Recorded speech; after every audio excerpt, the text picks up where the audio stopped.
Alors bienvenue à tous sur la chaîne Bible et Savoir, et nous allons voir dans cette vidéo l'influence de la Bible sur la magie. Je diviserai donc cette vidéo en plusieurs parties. Une partie historique où nous verrons rapidement que la Bible a été et reste une des principales sources de la magie. Puis dans une deuxième partie, encore plus succincte, nous verrons combien cela est paradoxal, puisque la magie est condamnée par les Saintes Écritures. Ce qui m'amènera à la troisième partie, à savoir pourquoi cette reprise de la Bible en magie. 4 grands courants sont à l'origine de la magie en Occident. L'influence perse, laquelle avec Zoroastre donna sa magie à l'Empire babylonien, l'influence juive, l'influence chypriote et l'influence égyptienne. C'est à ces 4 courants qu'ont abondamment puisé les magies grecques et romaines. Dans l'Antiquité, Pline l'Ancien écrit que la magie romaine descend de 3 écoles. La seconde école, dit-il, est l'école juive descendant de Moïse, Jamnès et Jotapès. Fin de citation. Moïse se trouve être le rédacteur de l'essentiel des 5 premiers livres de la Bible, où se trouve déjà condamnée la magie. Jamnès et Jotapès sont les mêmes que Janès et Jambres, 2 magiciens qui résistèrent à Moïse. Alors, plusieurs histoires circulent à leur sujet, dans le Talmud et autres sources, mais malheureusement, elles sont nombreuses et ne concordent pas, au point qu'au final, on ne sait pas grand-chose de ces 2 magiciens. Puis dans l'Antiquité chrétienne, nous avons par exemple les papyrus grecs magiques, découverts en Égypte. On y retrouve fréquemment les noms hébreux traduits en grec, du tétragramme, du Dieu d'Abraham, d'Isaac, de Jacob, du Dieu Sabaoth, d'Élohim. Alors avant d'aller plus loin, je voudrais donner la définition du mot plus loin employé, de boustrophédon.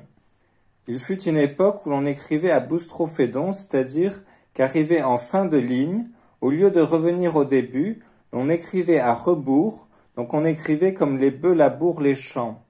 Le Titulus Christi, par exemple, est écrit à boustrophédon. Cela défini, nous allons voir les formules magiques.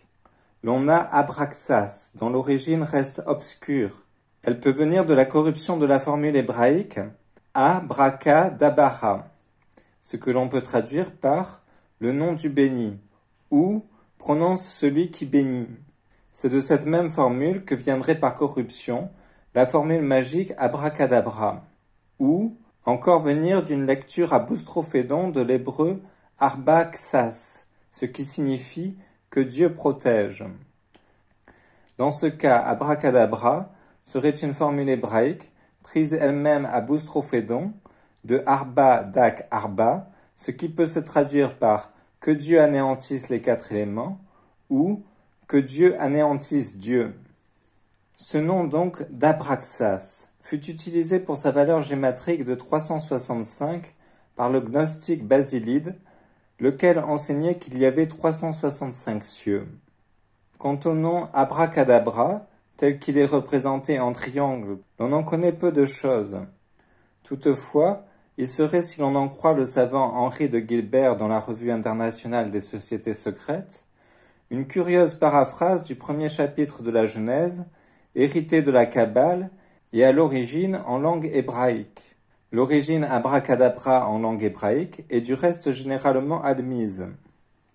On a donc donné le nom d'Abraxas aux amulettes fort répandues qui contenaient généralement ce nom.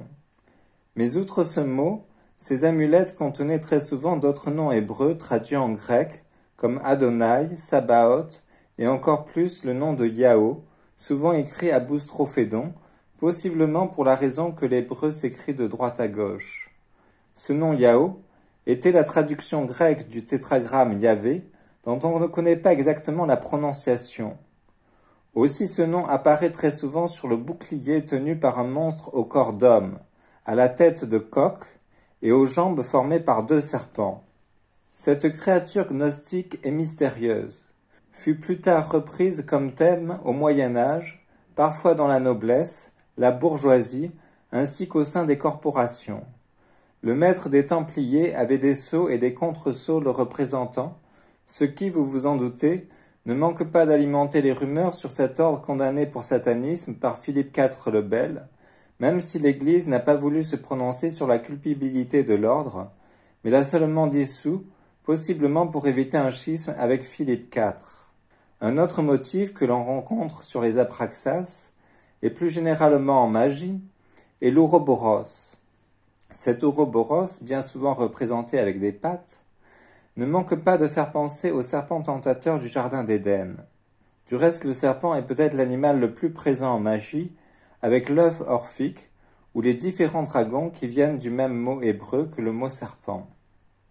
L'on a également les tablettes de défiction, lesquelles étaient très répandues dans le monde méditerranéen du VIe siècle avant Jésus-Christ au VIe siècle après Jésus-Christ. Ces tablettes avaient pour but de jeter un sort sur son ennemi. On écrivait dessus une formule d'envoûtement avec le nom de la personne visée. Elles étaient généralement en plomb. On les perçait bien souvent d'un clou, toujours dans un but magique, puis on enfouissait la tablette près d'une source, d'un puits ou d'une tombe, afin d'entrer en contact avec le monde des enfers. Or, dans ces formules d'imprécation, l'on retrouve régulièrement les noms hébreux de Sabaoth, Adonai, et bien sûr le tétragramme, soit sous sa forme Yahvé, soit Yahoo. On peut dire la même chose des intailles magiques, lesquelles étaient des pierres gravées en creux et généralement portées en bijoux. Toute cette magie a subsisté au cours de l'histoire, que ce soit à travers des formules magiques qui reprennent les antiques, j'ai cité par exemple abracadabra, ou que ce soit à travers les pentacles, qui sont des figures magiques avec des lettres ou mots, souvent hébraïques, qui contiennent eux aussi les noms d'Élohim, le tétragramme, etc. La magie reste donc très présente au Moyen-Âge. On invoque les démons en récitant le Paternoster à l'envers, ou encore d'autres paroles de la Sainte Écriture. Le démon est souvent représenté sous la forme de bouc, forme qui lui vient de l'Ancien et du Nouveau Testament. Le pentacle, lui, tire son nom du pentagramme, qui en constitue souvent l'élément central. Le pentagramme a des origines qui remontent à la plus haute Antiquité. Selon Eliphas Lévi, abracadabra est la clé du pentagramme, qui contient le même au nombre de A principiant. La magie est donc très présente au Moyen-Âge, mais peut-être même davantage à la Renaissance en raison de la redécouverte des auteurs antiques. Citons par exemple Marsile Ficin, qui à la demande de Cosme de Médicis, traduisit du grec en latin le Corpus Hermeticum, attribué à l'antique Hermès Trismégiste, pour une meilleure connaissance de l'hermétisme. La Renaissance connaît toujours cette pratique de réciter les paroles du Nouveau Testament à l'envers, comme par exemple, en latin, les paroles de notre Seigneur à saint Paul, « Seul, seul, pourquoi me persécutes-tu » Avec l'invention de l'imprimerie, on arrive à une alphabétisation massive, permettant un accès plus aisé au grimoire, lequel se cache de la censure exercée par l'Église ainsi que par les protestants. En 1750, le Grand Grimoire se popularise à travers la Bibliothèque bleue. Il explique comment rentrer en contact avec le premier ministre du diable. Le grimoire Le Dragon Rouge s'en inspire fortement et devient très populaire au XIXe siècle. La Kabbale y est omniprésente. Il s'agit d'un rite consistant à faire un cercle autour de soi et à donner des ordres aux démons par l'intermédiaire d'une verge foudroyante. Une autre partie explique comment faire des pactes avec le démon. Ces grimoires contiennent les différents noms de Dieu en hébreu, donc toujours Elohim, Adonai, le tétragramme, les croix des cierges bénis. Enfin, Eliphas Lévi, qui est le père de beaucoup de magiciens aujourd'hui, a essentiellement puisé dans la Kabbale, la Bible et les pères de l'Église. Donc cette deuxième partie concerne la condamnation de la magie. En effet, contrairement à ce que certaines vidéos disent sur Internet, la magie ne fut pas quelque chose de bien vu jusqu'à la fin du Moyen-Âge, où avec l'Inquisition se régnait la chasse aux sorcières. Non. Déjà dans l'Exode, « Tu ne laisseras point vivre la magicienne ». Puis dans le Lévitique, « Tout homme ou femme qui évoque les esprits ou s'adonne à la divination sera mis à mort. On les lapidera. Leur sang est sur eux. » Puis les magiciens furent poursuivis et mis à mort, notamment dès la fin de l'Antiquité chrétienne, par exemple au IVe siècle, par les empereurs Joviens, Valentinien Ier, Valens, etc. par le Concile de Paris, puis Charles le Chauve et Kenneth Ier, roi d'Écosse, au IXe siècle. En revanche, il semblerait qu'au dernier siècle des Carolingiens et chez les premiers Capétiens, les sorciers et sorcières ne furent que rarement poursuivis et en général les sanctions pas bien sévères. Il y eut quelques exceptions, mais généralement les peines sont très clémentes. En 1180, un prêtre proche de Venise avoua avoir invoqué le démon.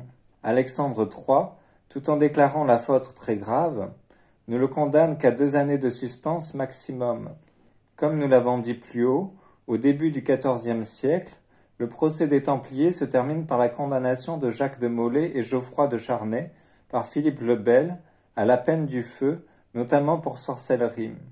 Au XVIe siècle, le Concile de Trente adopte, le 8 avril 1546, un décret contre ceux qui se servent des paroles de la Sainte Écriture pour des usages incantatoires superstitieux, impies, divinatoires et diaboliques. Les évêques doivent leur appliquer des peines appropriées. Enfin, nous abordons la dernière partie, où nous nous interrogerons pour savoir pourquoi l'on retrouve autant la Bible en magie, ce qui est d'autant plus étonnant, puisque la Bible condamne la magie. Alors je donne ici 4 raisons, sans prétendre à l'exhaustivité.